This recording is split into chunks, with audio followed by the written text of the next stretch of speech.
Hey y'all, Todd here with Pork Police. What are we doing today? We've got some ballistic gel. That's right, baby. Say my name.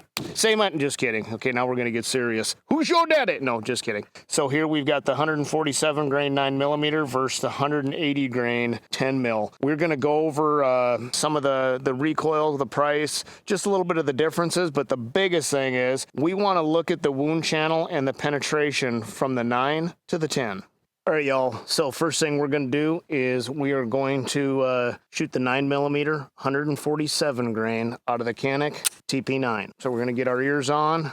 There's our gel right there. We're going to give her a test. Remember, do not try this at home. We are trained professionals. Hopefully I can shoot this thing flat and level and not put a hole in the table. Here we go. Ooh, look at the wound channel. So it started making some more damage down here. Kind of pierced it right there a little bit, but I can't tell if that went... I think just some fragments went through. But you can see the wound channel and the penetration did actually get into this one. We had a fragment come all the way through and clip the table. Wow, check that out. So that 9 was actually able to get all the way through both gels. Interesting. Oh, you can't really see it very well. Like up top though, you can see where it came in, and then here's where it started to cause its major damage. Right in there. That's very interesting. I'm completely shocked that it actually made it all the way through and then came through here and actually clipped the table. And you can see we've got a clump of wood, a bunch of tree mess back here as our backdrop, just in case we did have full penetration. Okay, so that was very interesting. So now we've got the 180 grain Smith & Wesson M&P 10 mil. So we're going to see what this 10 mil will do versus the 9 mil. That 9 mil had great penetration. I can't believe it made it through all that gel, but we're going to see what the 10 mil will do now. Much more damage in the wound channel. You can see how the 9 just kind of barely started coming in, and then it had its most damage back here. On this 10 mil, we have some pretty consistent damage all the way through, plus got into here and very easily came out the other side. You can see here, like that 9mm just barely squeezed through here, and that 10 mil came through and actually caused some damage all the way back here. So that's pretty interesting stuff. Maybe we need to lay this baby down and see if we can't get a thicker surface, see what it'll do. Let's fire off a couple more rounds just for fun. But you can clearly, like, looking over here maybe with the sunlight coming into it, guys, you can see how that 9 mil just kind of like a little bit of damage, and then good damage. That 10 mil created havoc all the way through. That's pretty interesting test. Let's pop off a couple more. Now that we've laid that block down, I really want to see if we can't get that, maybe if I laid that thing all the way down sideways, we could get that that projectile to actually stop in there. So if I move this up just a hair, I'm gonna try to get off to the side just a little bit. Let's see what we can do with that. If we could stop either the 9 or the 10 in there, that'd be fantastic. So let's give it a go and see what'll happen. All right, first one we're gonna shoot is the 9. We're gonna see if we can't get that projectile to hang up inside that gel. Here we go. Oh yeah, we got it. Oh, way cool, way cool. So check that out. So for some reason, I don't know why, look at the wound channel. Seems to be a little bit more significant in here.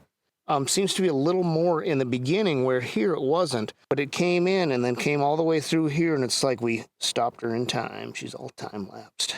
The cool thing is let's see what that 10 mil. Let's see if that 10 mil just creates more havoc and stops shorter, or if it actually will bypass that 9. Hopefully we can get that 10 to hang up in there too. All right, let's see what this 10 mil will do. Let's see if we can't get her to stop in there.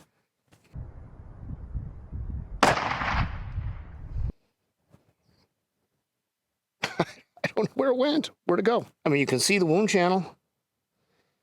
And it kind of... I guess it did make it out. Dang, I really want to see that thing stop in there. Well, this is an interesting test, guys. So here, what we've got is with the 10 mil, we've got quite a bit more penetration, and the wound channel is definitely greater. So I kind of myself thought with that 9mm being a smaller projectile, I thought that the 9mm and 10mm would be pretty close to the same as far as travel distance.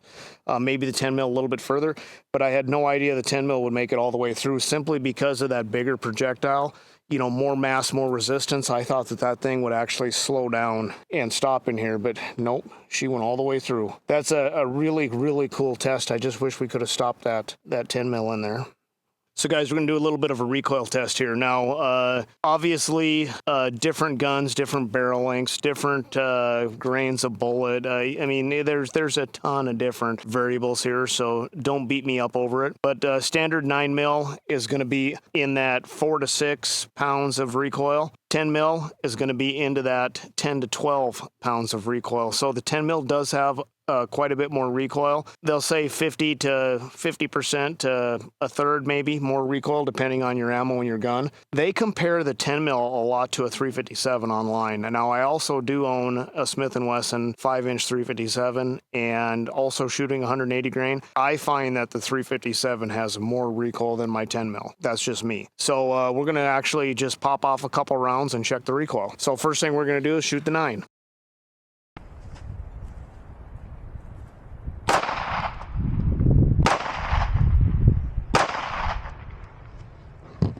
Now we're going to move on to the 10 mil.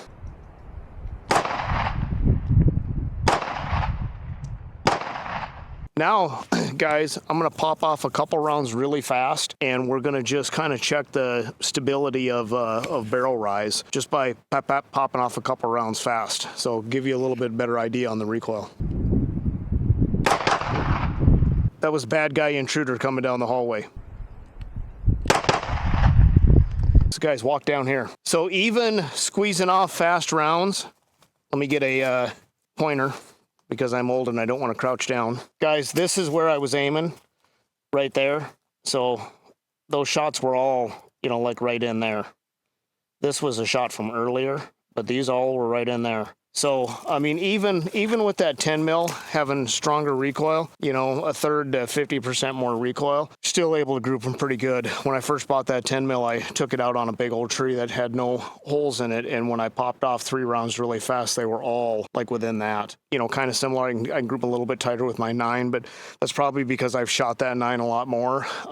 As you guys probably know, if you've watched our other videos, I'm a trigger guy. So I like a really, really light, soft touch trigger. When I shoot a gun that I'm unfamiliar with that has a standard to heavier trigger, absolutely hate them. And whether it's AR or pistol, absolutely hate them.